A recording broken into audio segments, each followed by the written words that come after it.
Hey, welcome back to World Entertainment, and as you can see by the headline here, they're looking to do a Mad Max 6. However, Warner Brothers is out, and you can see there Amazon, Universal and Sony seem to be circling. Now, Mad Max, it's not been in a great place for a long time, especially seeing as the previous two aren't really Mad Max, are they? You can't have a Mad Max movie if Mad Max isn't in the movie. So they really seem to shift the focus to Furiosa, and it's like, why? And of course, her story's done. So it's like, why would you even want to do a sixth movie? Now, George Miller has an idea, but as you can see, Warner Brothers is out, which is going to be interesting because as far as I'm aware, they own the rights to Mad Max. So, like, they've been financing it. They're not just the distributors of it. They finance it, which is where Fury Road had the major problem because he went so far over budget on that movie that Warner Brothers sent executives over there and told them, if he goes over budget one more time and delays this thing, pull the plug. We're done. So it's interesting. They must be willing to let the rights go or something, which raises questions then. How will Paramount feel about that? Seeing as Paramount are buying Warner Brothers, it's like, are you seriously giving away one of these biggest franchises you have with Mad Max?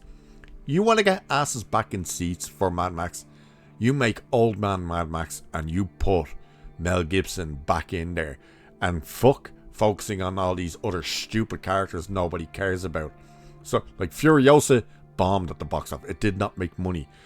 Let's see what his plans are and exactly what is going on with the idea of Amazon or Universal or Sony possibly taking this on board.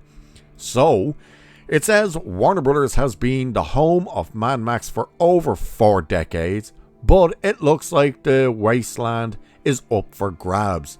According to Puck's Matthew Belloni, George Miller was recently in Hollywood meeting with studios about a new Mad Max movie, with Amazon, Universal and Sony Pictures all said to be interested.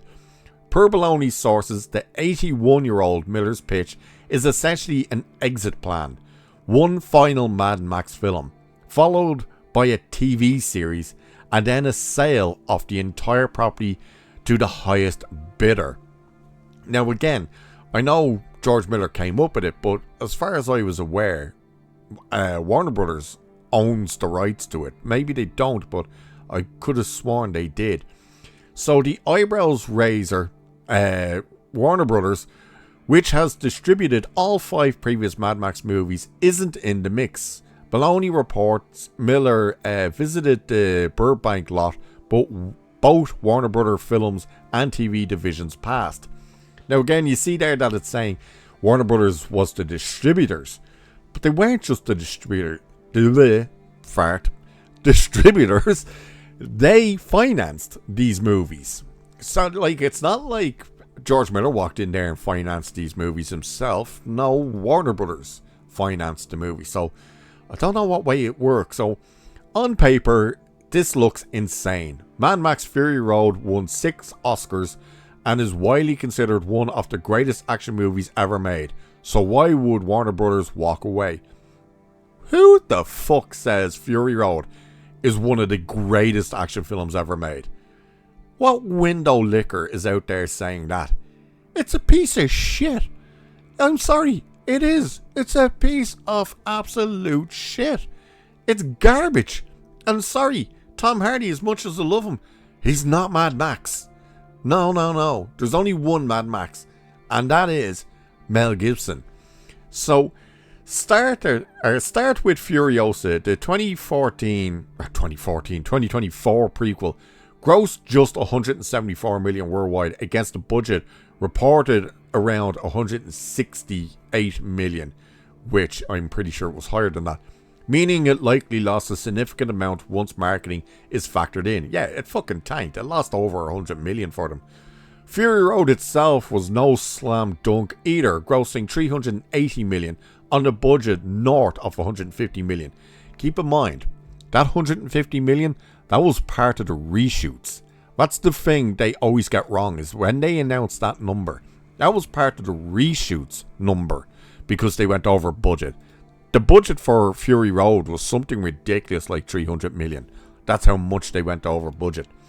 So Miller makes masterpieces, but he makes expensive ones, and the box office math has been getting worse, not better. Coming off a money loser, another 150 million plus trip to the wastelands is a hard sell for any studio accountant, let alone the one that just ate the loss. There's also worth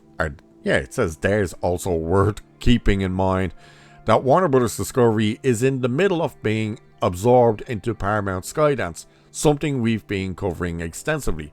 Which again, Paramount could be looking at this and going, what? Hang on, you're going to lose Mad Max. We could do with Mad Max. Especially if they're looking at a TV show, Mad Max. You know it won't focus on Max. That's the problem. So who gives a shit about a TV series? So Baloney doesn't connect the dots, and the Furiosa numbers alone are reason enough to pass. But a studio in deal limbo isn't exactly in a position to be making big, risky finance commitments before the new regime takes over. Whether that factors into the decision is anyone's guess, but the timing is what is. The more interesting wrinkle is Miller's reported plan: movie, TV series, then sell the whole franchise. So that's the George Lucas playbook. Build out the property's value, then crash out. Lucas sold Star Wars to Disney for $4 billion in 2012. Miller, at 81, appears to be eyeing a similar endgame for the Wastelands. Here's the problem though with that idea.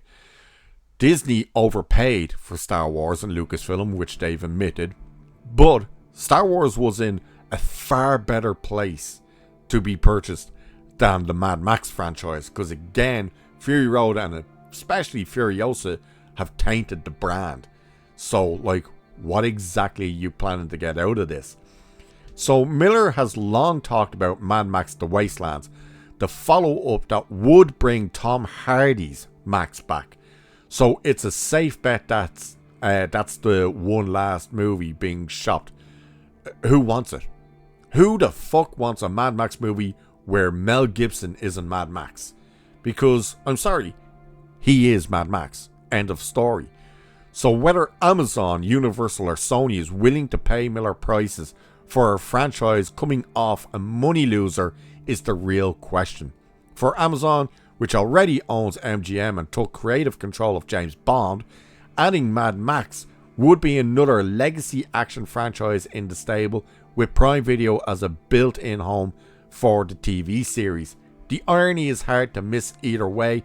The studio that rode shotgun with Max since 1979 may end up watching the keys to the Interceptor get handed to someone else.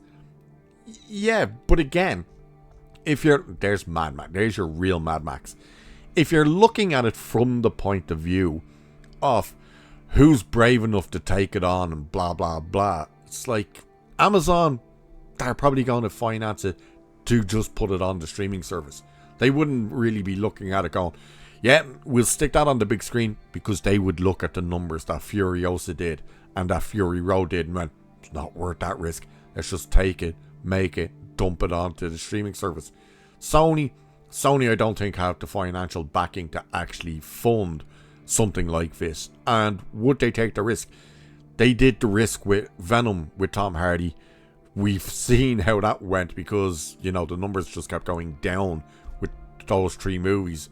Would they want to invest in another franchise with Tom Hardy leading it, where there's already people going, yeah, but he's not Mad Max? Universal, they're such a strange company at the moment, because they could give you something great, but then they can also give you something that's terrible. They're a weird choice. I don't think they would really have the money. They don't really have the resources either to commit then to a TV series, I don't think, and then outright purchase it. And maybe that will be the thing that actually ends the idea of this movie, is if he has it built in, George Miller, that, oh, you're not just getting the movie, we need you to commit to the TV series, and then a commitment to actually buying the whole franchise off of me after that. They're all going to look at him and go, yeah, get fucked. There's the door, bye. You know, bring us something that will actually earn a shit ton of money, and then we might talk. This here, that will earn you money. This up here will not. So, yeah, good luck to them.